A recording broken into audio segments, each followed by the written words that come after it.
Ya, tentunya hari ini para buruh di seluruh Indonesia ini sudah sedang merayakan atau memperingati Hari Buruh Internasional. Tak terkecuali di Siang Monas Jakarta yang hari ini juga berlangsung, dihadiri langsung oleh Presiden Prabowo Subianto dan dihadiri oleh seluruh para serikat buruh se-Indonesia. Nah, kita saat ini telah terhubung melalui sambungan virtual bersama dengan salah satu pengurus Serikat Buruh Sumatera Selatan yang juga merupakan sekretaris dari Konfederasi Serikat Pekerja Seluruh Indonesia KSPSI Sumsel, ada Pak Cecep Wahyudi.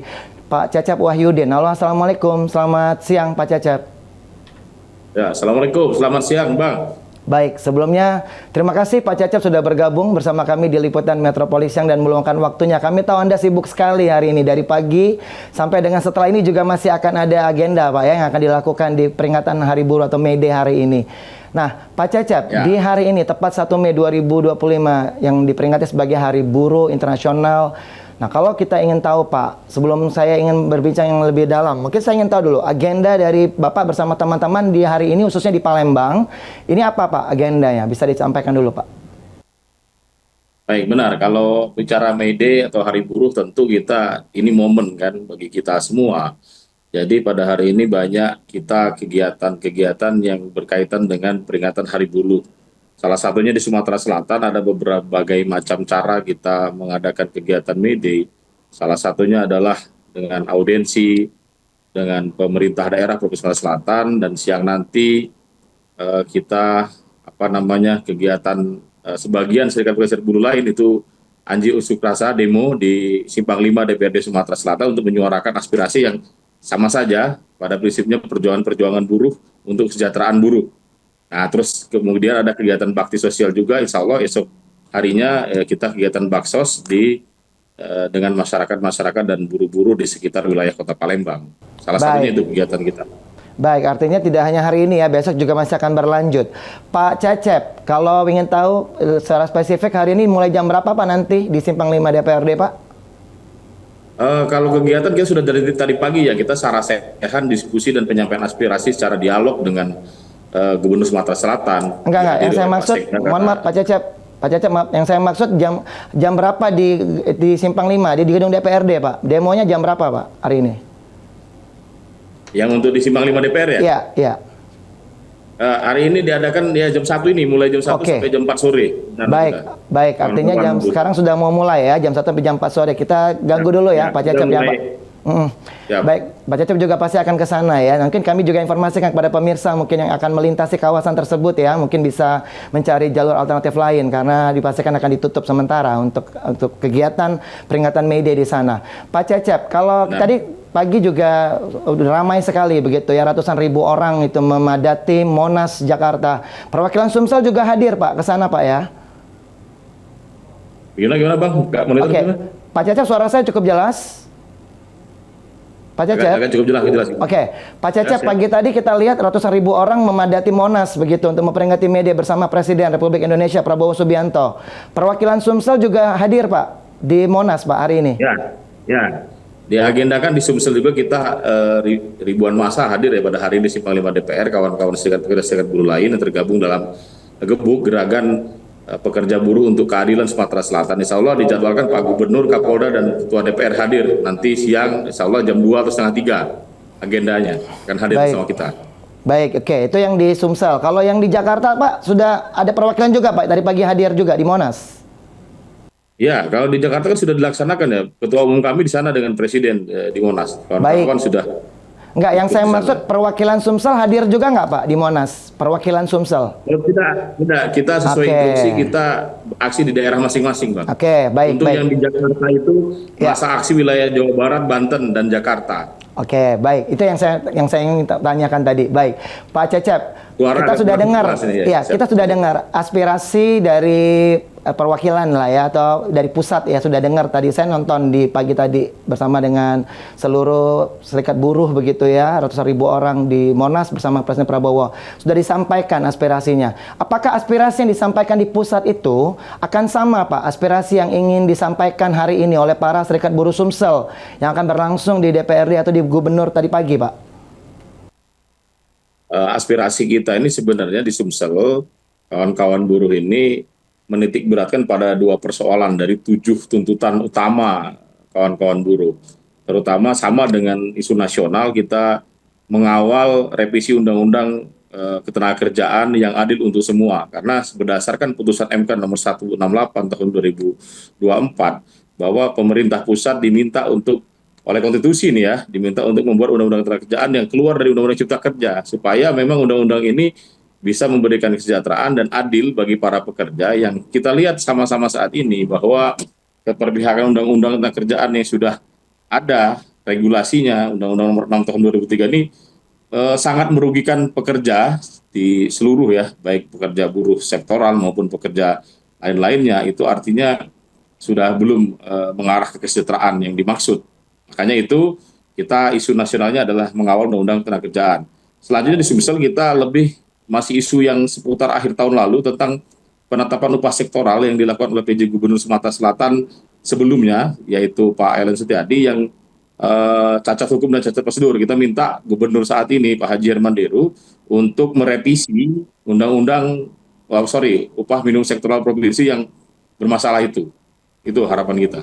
Yang paling utama ya dari 7 tuntutan. Oke, itu yang menjadi skala prioritas ya yang akan dituntut atau yang diinginkan oleh para buruh di Sumatera Selatan ya. Tadi sudah disampaikan tadi pagi Pak kepada Pak Herman Deru melalui audiensi yang dilakukan pagi tadi. Apa Pak jawaban dari gubernur? Secara prinsip bersurat kita sudah sampaikan. Tadi pun kita sampaikan melalui Pak Sekretaris Daerah Provinsi Sumatera Selatan yang menghadiri Wakil Gubernur, karena Pak Gubernur hari ini ada kegiatan.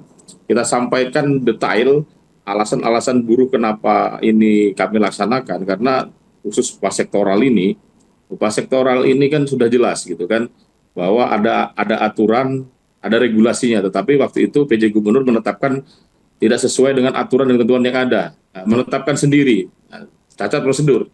Jadi kami berharap bahwa dengan ada gerakan buruh di Sumatera Selatan, baik itu audiensi maupun dengan hadir langsung dalam acara demonstrasi, gubernur dapat merevisi putusan tersebut gitu kan.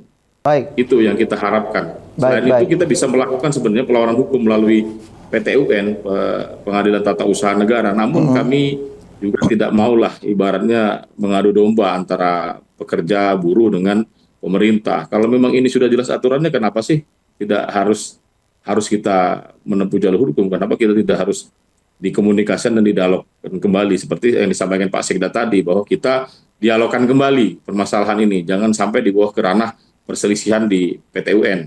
Gitu. Baik. Artinya masih akan didiskusikan begitu ya untuk mencari solusi terbaik.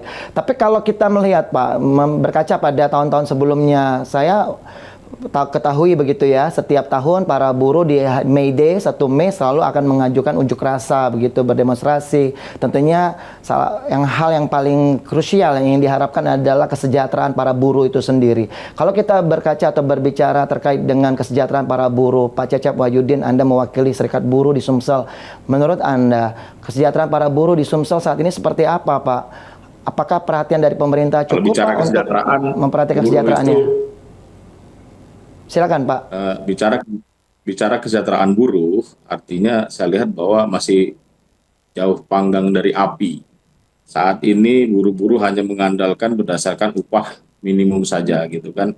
Belum lagi perusahaan-perusahaan yang belum menjalankan upah minimum yang sesuai ketentuan aturan UMP maupun upah minimum sektoral provinsi di Sumatera Selatan ini. Tentu harus ada regulasi dan peraturan pendamping dari pemerintah provinsi dalam hal ini Gubernur Sumatera Selatan untuk menguatkan keputusan undang-undang maupun aturan-aturan lainnya, sehingga buruh-buruh ini benar-benar sejahtera. Kita harus sama-sama komitmen untuk menjalankan Pancasila sila yang kelima, keadilan rakyat bagi seluruh rakyat Indonesia, karena buruh ini bagian dari rakyat gitu loh. Jangan diterpisahkan, jangan dimarginalkan, kan begitu. Baik, tadi ada kata, saya garis bawahi ya, kata Pak Cecep, jauh panggang dari api begitu. Pak Cecep tadi pagi juga ikut menyaksikan pidato Presiden Prabowo Subianto dalam sambutannya di May Day di Monas. Bapak mendengar begitu bukan harapan ya, saya lebih mungkin mengambil istilah ada seperti janji begitu ya dari Presiden Prabowo Subianto untuk meningkatkan kesejahteraan para buruh. Ada undang-undang pekerja rumah tangga juga yang akan segera disahkan katanya, dan juga undang-undang lainnya, dan dia akan berusaha begitu. Nah, kalau Anda mendengar pidato Prabowo pagi tadi Pak di peringatan Hari Buruh May Day, apakah ini merupakan satu buah sinyalemen bahwa Presiden atau pemerintahnya tidak main-main akan segera mensejahterakan para buruh, dan itu menjadi tuntutan dan harapan para buruh di tahun-tahun sebelumnya dan akan diwujudkan oleh Presiden. Menurut Anda, apakah Anda optimis hal itu akan terjadi? Pak Cecep.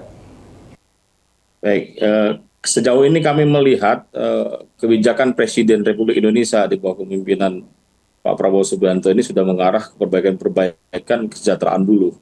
Karena saya lihat sudah luar biasa dilakukan beliau kurun waktu 9 bulan terakhir ini menjadi Presiden Republik Indonesia terkait masalah kesejahteraan buruh. Penetapan upah buruh dilibatkan, setiap kebijakan yang berkaitan dengan kerjaan sudah dilibatkan. Bahkan saat ini bersama pemerintah pusat, Polri pun sudah membentuk Desk Ketenagakerjaan dalam rangka mengawal permasalahan tenaga kerjaan, dan belum lama ini juga saya lihat pemerintah pusat akan membuat tim sus Satgasus untuk masalah PHK. Ini luar biasa bagi saya, dan saya berharap bahwa pemerintahan Presiden Prabowo Subianto saat ini benar-benar bisa menjalankan amanah dari konstitusi, yaitu untuk membuat undang-undang ketenagakerjaan yang baru, merevisi undang-undang cipta kerja dan mengeluarkan kluster ketenagakerjaan dari undang-undang cipta kerja, sehingga muaranya benar-benar untuk kesejahteraan buruh secara luas di negara kita, sehingga pegangan itu kuat. Karena undang-undang cipta kerja ini benar-benar merugikan dan benar-benar jolim dan kejam bagi kami para kaum buruh, para pekerja, terutama anggota-anggota kami yang ada di seluruh sektor, kan begitu, Bang. Dan artinya bukan cuma sekedar omon-omon begitu ya pemerintah ya, dan sudah terbukti tadi Pak Cecep mengatakan ya, di 8 bulan terakhir Presiden Prabowo memimpin memang sudah ada hal-hal yang secara nyata sudah dilakukan. Tapi dalam waktu dekat katanya juga akan mengundang 150 ya perwakilan buruh untuk bisa berdiskusi bersama Prabowo di Istana Bogor, dan juga nanti bersama dengan para pengusaha. Nah, nanti Pak Cecep, apa yang ingin diharapkan mungkin dari pertemuan itu? Apa yang akan dititip untuk bisa didiskusikan nanti di Istana Bogor, Pak, dalam waktu dekat? Kurang monitor, Bang, gimana? Oke, Pak Cecep, kan Presiden Prabowo tadi pagi mengatakan bahwa dalam waktu dekat dia akan mempertemukan begitu 150 perwakilan buruh ya.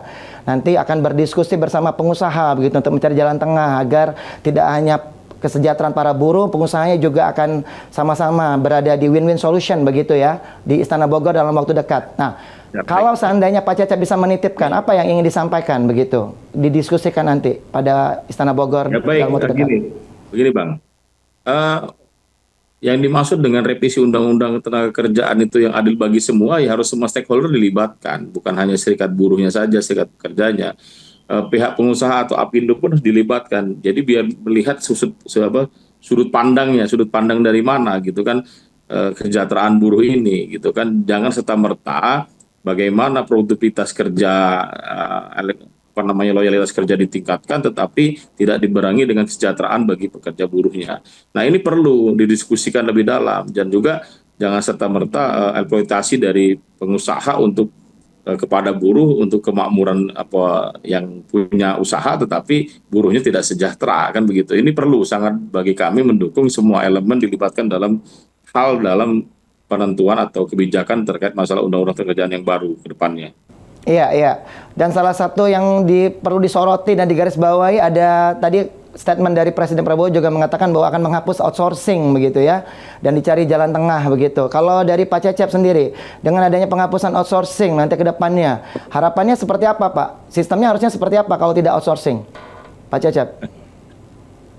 Baik, outsourcing ini kan isu yang terus berkembang setiap waktu, Bang, media ya. Jadi artinya kita berharap memang kaitan dengan outsourcing ini yang selalu kita tolak gitu kan. Dengan Undang-Undang Cipta Kerja salah satunya yang dirugikan dalam masalah kaitan dengan outsourcing atau kontrak kerja ini kan. Jadi kalau kita kembali kepada undang-undang yang lama itu masih masuk akal, tapi undang-undang yang baru ini sangat dirugikan gitu kan. Outsourcing itu harus pada pekerja-pekerja tertentu gitu kan, bidang-bidang tertentu yang sifatnya tidak terus-menerus gitu kan. Ini dilakukan kepada sektor-sektor usaha yang sifatnya terus-menerus, kegiatannya berkesinambungan, tetapi itu dilakukan secara outsourcing. Ini saya rasa sudah tidak hati nurani, tidak manusiawi lagi. Maka ini perlu diperhatikan bahwa Serikat Pekerja, Serikat Buruh juga seluruh Indonesia dan Sumatera Selatan, kami dari awal sudah nyatakan menolak namanya outsourcing ini, supaya ke depan memang punya regulasi khusus tentang bagaimana sih proses seleksi adanya apa namanya kontrak kerja itu yang dimaksud dengan outsourcing itu harus jelas gitu kan klasifikasinya, bukan sifatnya pekerjaan terus-menerus begitu, Bang. Baik, baik. Saya tertarik tadi Pak Cecep, kita coba flashback lagi ya. Tadi Bapak mengatakan tadi ada berdiskusi sama audiensi gubernur mengenai untuk revisi UTSP ya Pak ya, apa UNSP ya Pak ya, UMSP, upah minimum sektor provinsi ya Pak ya.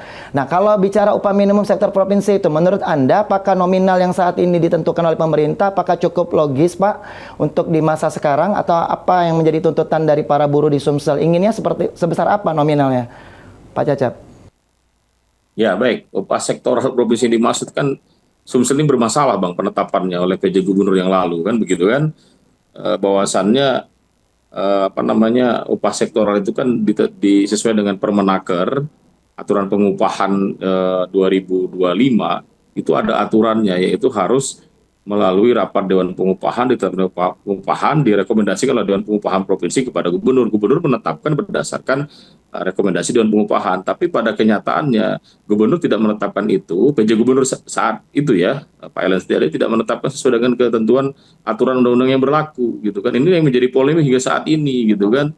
Nah, inilah yang makanya kita suarakan untuk direvisi oleh Gubernur saat ini, Bapak Haji Manderu, Bang. Oke, spesifiknya revisinya inginnya seperti apa? Berapa jumlah nominalnya, Pak? Spesifiknya adalah kami Dewan Pengupahan, saya kan Dewan Pengupahan Provinsi juga nih, mewakili unsur buruh ya. Jadi artinya ada 9 sektor yang kami tetapkan dengan nilainya cukup tinggi di antara 3,9 sampai 4 juta. Tetapi pada nyataannya PJ Gubernur menetapkan itu hanya 3 sektoral, itu pun nilainya tidak sesuai dengan kesepakatan Dewan Pengupahan. Jadi beliau itu menetapkan sendiri, entah dasar hukumnya dari mana. Saya ada main apa, itu yang kita bingung gitu kan. Baik, 9 sektoral yang diinginkan semoga bisa terwujud dengan kepemimpinan Pak Hermanderu di periode kedua. Amin. Pak Cecep, sayang sekali durasi kita sangat-sangat terbatas, Pak. Kita sayang harus menyudahi perbincangan ini, tapi saya ingin di akhir perbincangan ini Pak Cecep sekali lagi mungkin sebelumnya saya ucapkan selamat Hari Buruh ya, Pak Cecep ya, untuk seluruh teman-teman dan seluruh buruh ya yang ada di Indonesia. Pak Cecep, kalau ingin disampaikan pada kesempatan ini apa Pak? Sekali lagi, tentunya yang menjadi harapan serta mungkin semangat yang ingin disampaikan kepada seluruh buruh yang ada di Sumatera Selatan. Silakan Pak Cecep. Baik, kami dari DPD KSP Sumatera Selatan pertama mengucapkan selamat Hari Buruh Internasional May Day 2025 untuk semua kaum buruh dan pekerja di seluruh Indonesia khusus Sumatera Selatan. Momen May Day atau Hari Buruh ini harus kita sikapi dengan bijaksana, dalam artian tidak semua cara dan secara tiba-tiba akan langsung dapat terrealisasi, butuh perjuangan dan kesulitan. Kami harap semua serikat pekerja, serikat buruh di Indonesia ini, mari kita sama-sama solid, kompak untuk mengawal supaya undang-undang ketenagakerjaan yang baru yang harus direvisi sesuai dengan putusan Mahkamah Konstitusi itu benar-benar bisa dijalankan dan muaranya untuk kesejahteraan para pekerja buruh. Dan kepada para pekerja buruh, kami mohon mendoakan bahwa pergerakan serikat dengan di bawah kepemimpinan Presiden Republik Indonesia Bapak Prabowo Subianto ke depan memang benar-benar pro terhadap buruh dan pekerja. Karena sampai saat ini kami menilai sejauh ini Bapak Presiden Prabowo Subianto sudah mengarah kebijakan-kebijakan itu pro terhadap buruh. Ini sangat luar biasa karena saat ini buruh dilibatkan dalam setiap kebijakan, pengambil kebijakan masalah ketenagakerjaan. Hari ini Ketua Umum kami Bung Jumur Hidayat bersama Pak Presiden berada di Monas dalam rangka May Day. Dan ini mungkin baru pertama kali sejarah luar biasa Presiden membersamai dengan kaum buruh dan pekerja di wilayah Jabodetabek khususnya ya. Baik. Demikian Pak. Baik. Saya ralat ya, Pak Cecep Wahyudin, Presiden Prabowo merupakan presiden kedua di Indonesia ya setelah Bung Karno yang menghadiri peringatan Hari Buruh dan membersamai para kaum buruh di May Day. Kita ingin harapkan semoga di bawah kepemimpinan Presiden Prabowo Subianto kesejahteraan para buruh dan harapannya dapat segera terwujud. Terima kasih Pak Cecep Wahyudin, Sekretaris Konfederasi Serikat Pekerja Buruh seluruh Indonesia ya, yang sudah Sumatera Selatan yang sudah bergabung dan menyampaikan aspirasinya di liputan Metropolis Siang. Semoga sehat selalu dan selamat Hari Buruh Internasional.